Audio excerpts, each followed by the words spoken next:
Shalom à tous. Allez, on va se préparer ensemble avant Shavuot, Pirkei Avot. On va voir les 48 qualités nécessaires pour acquérir la Torah.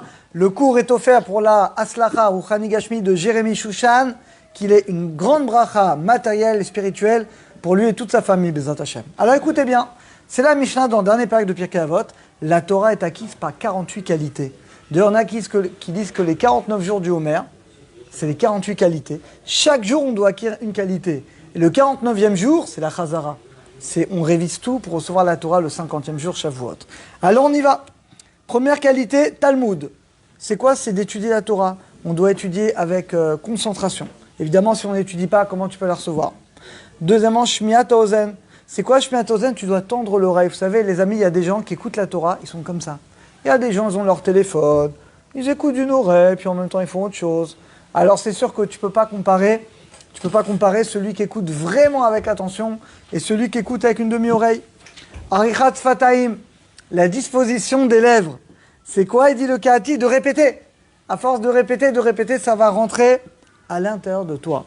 Binat Lev, l'intelligence du cœur. C'est quoi l'intelligence du cœur? Très important. Il dit Idbonan, tu dois méditer sur ce que tu étudies. Vous savez les amis, tous les jours on étudie tous la Torah. Le problème, c'est qu'on entend un truc, ça vient là, et ça sort là. Donc réfléchis, tu as écouté un cours de Moussa, tu as écouté Nalacha. Tu dis réfléchis, mais est-ce que tu réfléchis? Le fait de méditer sur l'étude, Jérémy, c'est ça qui fait que tu vas changer. Mais si quelqu'un, il étudie, il ne réfléchit pas, il ne va pas changer. Donc il faut méditer sur notre étude. Sirlou Talev, la réflexion profonde. Be'ema, la peur, il dit le Kati, la peur de son Rav, c'est-à-dire le respect du Rav. Be'ira, la crainte d'Hachem, la conscience d'Akadosh Baruch Hu. Be'anava, l'humilité. L'humilité, on l'apprend de l'eau. Pourquoi on compare la Torah à l'eau? L'eau, elle descend.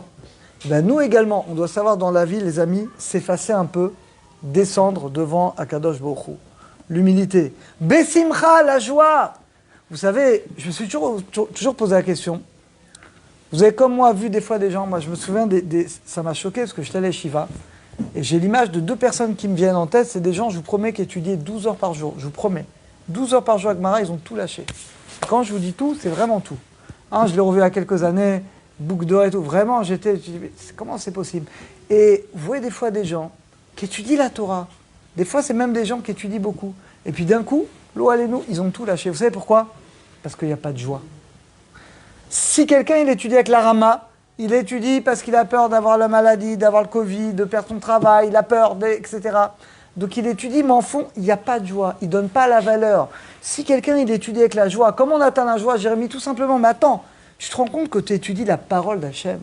Hachem, il a créé le monde, il t'a créé toi, il t'a tout donné pour que tu étudies la Torah. Bémet, quelqu'un qui réfléchit un petit peu, il n'y a pas de plus grande joie.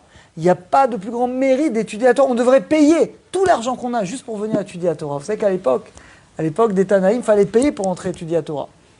Aujourd'hui, tu les payes pour venir étudier. Bon, c'est comme ça. En tout cas, donc il faut étudier la joie. Si on n'a pas la joie, l'étude, elle ne va pas être bien. Parce que si quelqu'un il étudie avec l'angoisse, eh ben, il ne va pas vouloir étudier. Dès qu'il peut sauver, il va sauver. Et puis finalement, ça ne va pas l'épanouir. Donc on doit étudier avec la joie. Et la Torah, ça doit pas être un joug, ça doit pas être un... comment on dit un joug en français? Bon, hein? Un fardeau, merci Rabbi Yitro. Ça doit pas être un fardeau que je suis pressé de m'en débarrasser. Beshimush Talmidei Chachamim, et de servir les sages, Noam. D'où on apprend la grandeur de servir les sages, Noam, comme tu as envie de parler? C'est facile. Non, Yoshua, c'est vrai qu'Élisée aussi, tu as raison, mais le plus bel exemple qu'on a, Yoshua avec Moshe. Vous savez que Yoshua, il y avait des milliers de personnes qui étaient beaucoup plus grands que lui en Torah. La preuve, il était chef de 50, il y a des chefs de 100, chefs de 1000.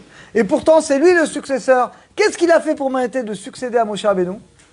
Eh bien, il ne lâchait pas Moshe Rabbeinu. Il était tout le temps là, jour et nuit. C'est écrit qu'il préparait les tables.